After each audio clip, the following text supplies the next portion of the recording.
Bonjour, je m'appelle Jean-Jacques Nantel. Dans la présente vidéo, je vais vous fournir la preuve que la souveraineté va être une affaire payante pour les Québécois. Bien sûr, je vais utiliser des chiffres, mais je vais surtout utiliser des aides visuelles, c'est-à-dire des cartes qui vont vous permettre de voir de façon évidente que le Canada n'a jamais dépensé au Québec la part des investissements auxquels il aurait normalement eu droit. Puisqu'on parle d'évidence, commençons par dissiper tout malentendu au sujet de la supposée générosité du Canada anglais à l'égard du Québec. Si les Anglais nous ont envahis à coups de canon en 1760, c'était pas pour nous donner de l'argent, c'était pour nous voler. Le moment précis où les francophones sont devenus plus pauvres que les anglophones au Canada, c'est 1763, l'année où ils ont expulsé vers la France nos classes supérieures pour prendre leur place. Pendant 200 ans, les francophones du Québec ont formé un des groupes ethniques les plus pauvres du Canada, et de nos jours, le Québec est devenu la province la plus pauvre du Canada. La preuve irréfutable que les francophones ont subi de la discrimination systématique aux mains des anglophones au cours de toutes ces années, c'est que les anglophones du Québec, d'origine britannique, qui représentent moins de 5% de la population totale, occupent encore aujourd'hui les villes les plus riches du Québec. Dans le domaine financier, j'ai montré dans mes trois dernières vidéos que le gouvernement fédéral ne donnait pas grand-chose au Québec, il se contentait de manipuler les chiffres pour convaincre la population que ça valait la peine de rester dans le Canada. Dans la présente vidéo, je ne vous demanderai pas de m'accompagner dans un monde de fantaisie ou dans l'univers d'Alice au pays des merveilles. Je vais vous demander exactement l'inverse. Je vais vous demander de m'accompagner dans le monde réel des peuples normaux qui pensent et agissent normalement. Les peuples normaux n'ont pas peur de passer pour des tortionnaires et des nazis parce qu'ils imposent leur langue dans leur propre patrie. Les peuples normaux ne laissent pas une minorité qui représente 8% de la population s'accaparer de 20, 30 ou 40% des budgets disponibles. Un peuple normal ne laisse pas le peuple voisin administrer son économie à partir de l'extérieur de ses frontières, comme le font les fonctionnaires d'Ottawa et les financiers de Toronto. Un peuple normal ne laisse pas le peuple voisin traverser gratuitement son territoire en polluant son fleuve Saint-Laurent, en abîmant ses routes avec des gros camions de commerce ou en souillant ses terres agricoles avec du pétrole qui fuit de ses pipelines. Tout au contraire, un peuple normal qui pense et agit normalement impose des frais de traversée de son territoire, des frais qui couvrent les dommages subis, plus les risques courus, plus un profit. C'est comme ça que fonctionne le monde réel des peuples normaux et souverains. Qu'allons-nous perdre avec la souveraineté? Oui, nous allons perdre les 3 milliards de péréquations vraies et annuelles que le gouvernement fédéral a l'intention de nous payer encore pendant quelques années. Qu'allons-nous gagner? Beaucoup de choses.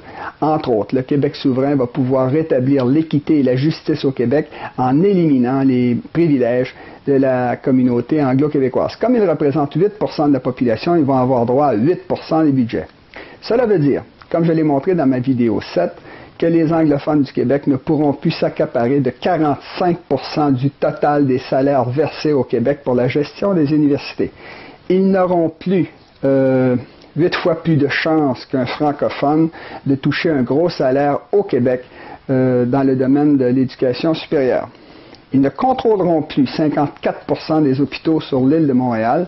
Quant aux villes défusionnées de l'ouest de l'île de Montréal, elles vont être refusionnées de façon à rétablir l'équité dans la taxation et dans les salaires perçus.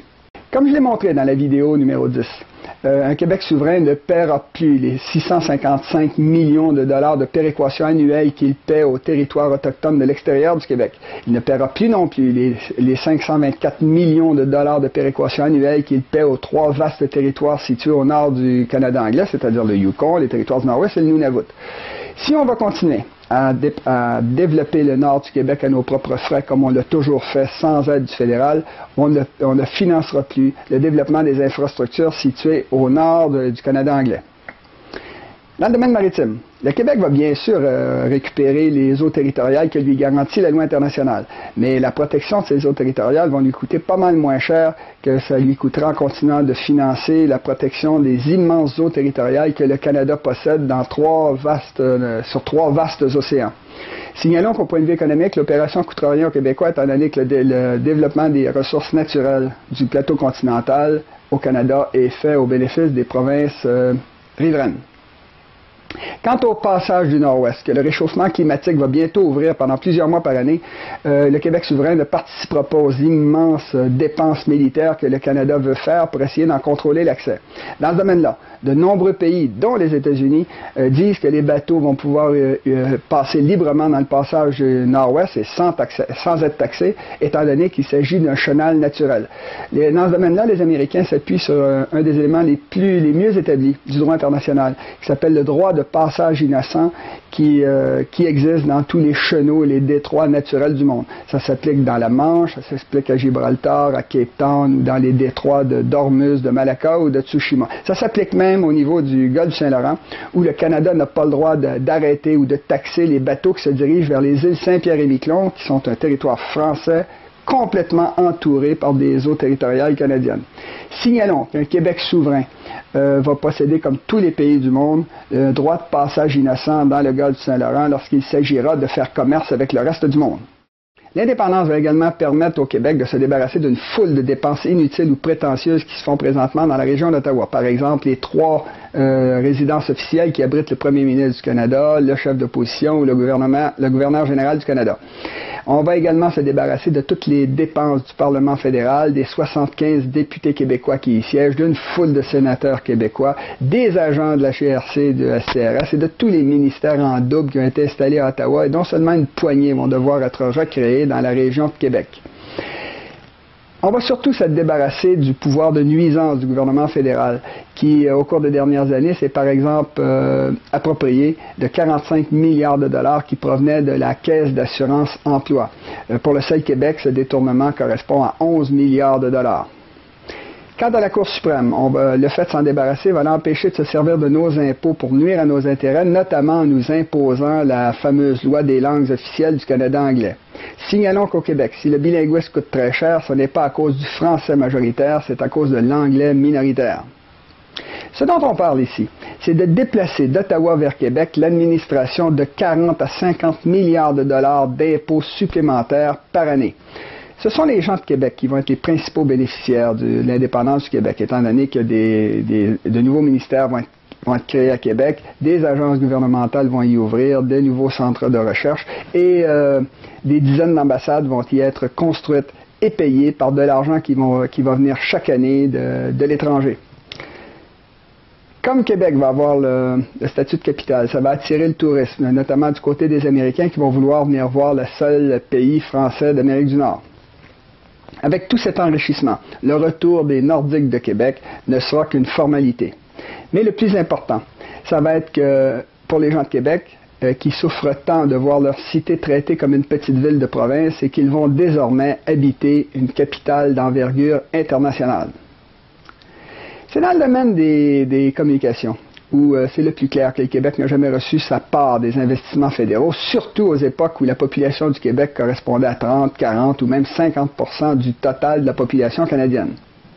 Signalons que si l'Alberta moderne est la province la plus importante financièrement à cause des revenus de son pétrole, et si l'Ontario est la grande province industrielle du Canada, le Québec est la seule province essentielle au niveau des communications, étant donné que la plupart des systèmes du Canada anglais convergent vers le Saint-Laurent et les Basses-Terres.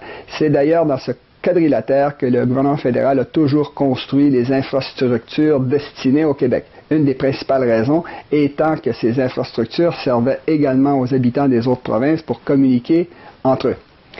Or, non seulement ces infrastructures de transit ne nous ont jamais rien rapporté, mais leur construction nous a souvent été présentée comme une générosité du Canada anglais. Le fédéral nous disait « Regardez les Québécois, comme on est généreux avec vous, on dépense vos taxes au Québec pour construire des routes, des ponts, des canaux, des écluses. » Tous des systèmes qui servaient au moins autant au reste du Canada qu'au Québec. Le pire, c'est que la construction d'infrastructures au Québec a toujours été relativement plus économique qu'ailleurs, étant donné qu'elle se faisait dans les basses-terres du Saint-Laurent, qui étaient basses, plates, allongées, et où les distances à équiper étaient bien moindres que dans le reste de l'immense Canada. Un territoire où le relief est beaucoup plus compliqué. On n'a qu'à penser au canal Rideau à Ottawa, au canal Welland en Ontario, ou aux immenses réseaux de chemins de fer, de ponts et de tunnels qu'il a fallu construire pour traverser les prairies et les montagnes rocheuses. Il suffit de regarder le tracé de la transcanadienne pour se rendre compte qu'un Québec souverain va faire d'importantes économies de ce côté-là, étant donné que la portion québécoise de la transcanadienne est très minime par rapport à l'immense réseau qui équipe le reste du Canada. Et un réseau que le Québec ne subventionnera plus une fois indépendant. Mieux, un Québec souverain devrait faire comme tout pays normal et installer un système de péage dans les deux sens sur sa portion de la transcanadienne, de façon à faire payer les frais de traversée du Québec à tous les camionneurs qui font du commerce interprovincial entre les Maritimes et l'Ontario. Idéalement, ces péages devraient être placés à la sortie du Nouveau-Brunswick, de façon à ne pas nuire au transport à l'intérieur du Québec. Et les revenus de ces péages devraient être consacrés au développement de la Gaspésie qui aurait bien besoin de ces investissements. Signalons que les Québécois, ça leur coûterait pas très cher si le Canada équipait également sa portion de la transcanadienne avec des péages, étant donné que les Québécois se rendent très peu dans les autres provinces. Des économies du même genre pourraient être faites au niveau de la piste cyclable transcanadienne, étant donné que le Québec contient à peu près 5% du tracé et qu'un Québec souverain ne paierait plus le tracé qui équipe le reste du Canada. C'est la même chose dans le cas des chemins de fer, où le tracé québécois est très modeste par rapport à l'immense réseau de chemins de fer qui équipe le reste du Canada. Dans ce domaine également, le Québec aurait intérêt à instaurer un système de taxes de transit. Au niveau de la voie maritime, on a vu dans la vidéo numéro 9 que si le Québec souverain devait imposer des taxes de transit semblables à celles qui sont utilisées au niveau du canal de Panama, ça nous rapporterait 300 millions de dollars par année. Évidemment, à ces frais de transit, il faudrait également ajouter une partie des frais de réfection des 8 ponts qui, au Québec, enjambent le fleuve Saint-Laurent, parce que ces ponts sont particulièrement élevés justement pour laisser passer les bateaux de la voie maritime. D'importants profits vont pouvoir également être faits au niveau des ports maritimes du Québec, étant donné qu'un Québec souverain n'aura qu'à financer que 18% de l'ensemble des grands ports du Canada actuel. De plus, comme le Canada anglais utilise le port de Montréal, mais que nous n'utilisons pas les ports d'Halifax, de Vancouver ou de Toronto, nous allons pouvoir ici encore imposer des frais de transit. D'importantes économies vont pouvoir être faites au niveau des aéroports, puisque le Québec souverain ne devra financer que 10% des grands aéroports du Canada actuel.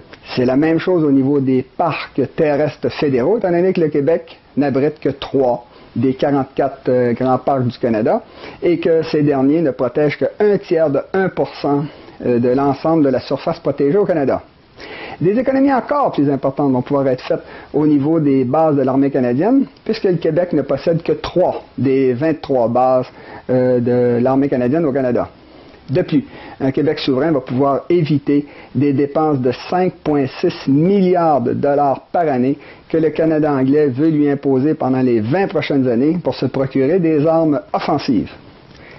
Toutes ces données montrent que le Québec n'a jamais reçu sa part des investissements fédéraux, que conséquemment, il va avoir à prendre à son actif une part bien moindre que les 23% de la dette canadienne, qui correspondrait à sa proportion dans la population canadienne.